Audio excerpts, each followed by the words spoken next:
Hey guys, welcome to my channel where I review different action figures. Today I will be reviewing Mcfarlane Toys DC Multiverse Batman Hellbat suit. So let's get straight into the video. Okay, so we'll get into the accessories. And so we have the basic Mcfarlane DC Multiverse stand that is just in a plain black paint. And it's got the peg to help him stand up. And then DC logo. Then next, we have the trading card, which has a very cool picture of the Hellbat on there.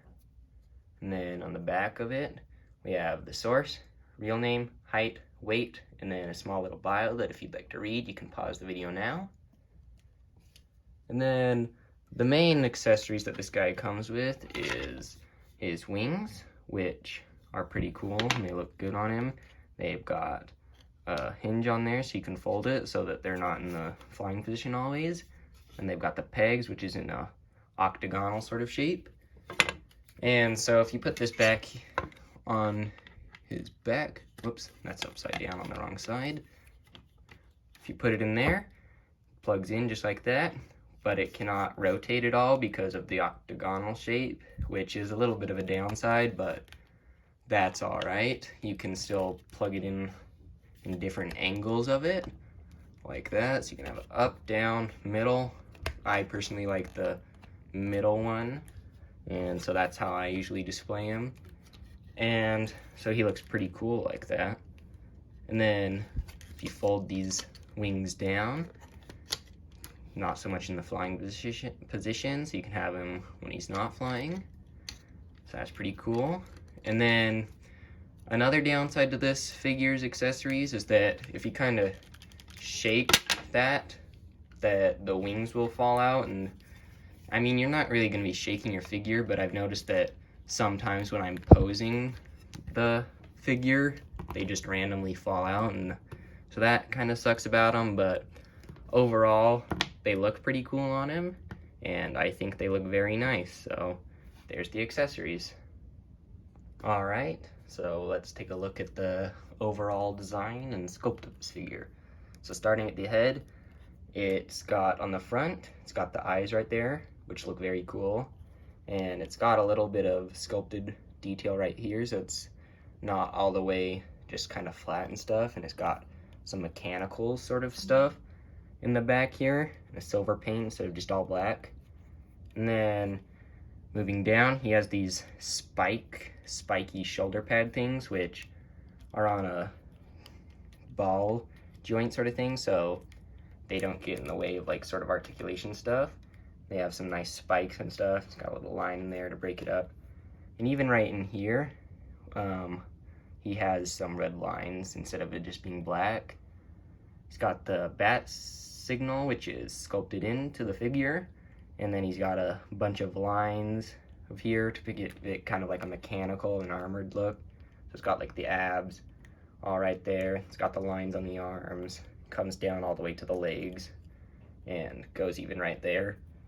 And then the utility belt, it's got the red on the front. On the sides, it kind of disappears under this, but it still does come around to the back. And then I'll take these off real quick. You can see he's got some kind of mechanical pieces on here, sculpted detail. He's got some red on the back here. And then he's even got kind of like booster sort of things on his legs, which look very nice. And then he's got his knee pads, which have some like little T things in them. And he's got sculpted detail on here. And I've noticed that he's mostly a black, kind of a shiny black figure, but he does, like on the shoulder pads and the gauntlets right here, they have more of a gunmetal look. Same with the knee pads and the foot right here, the toe part. They all have kind of a more gunmetal-y to break it up. And so overall, I think that this figure has a very nice paint job, and he's very well sculpted and looks very nice. And so let's move on. Now we'll go over the articulation. And so we'll start with the head, which cannot move up at all. Cannot, well, it can go down a little bit. Kind of moves forward a little bit, but not really. Has a little bit of tilt sort of thing, but there's no looking up. It's just straight forward and down a little bit, and that's all like the articulation for the head. Then you have these, which they do come off very easy, which it's only like if you pull them really, but so that does not hinder that at all. If I take this off, you can see he's got the butterfly joint, so he can go up and down and back and forth. And he's got the bicep cut, which works very good. He's got a single jointed elbow instead of a double, which I think because he's such a big figure, that makes sense. Then he has the wrist, which can go forward and not really back, but it can twist all the way around. Moving on to the abs, he's got a little bit forward, some back, and then legs can go out that much, can go forward that much, and can go back that much. Then he has a double jointed knee, and his foot can go back a little bit, can go forward more, and then the toe joint, of course.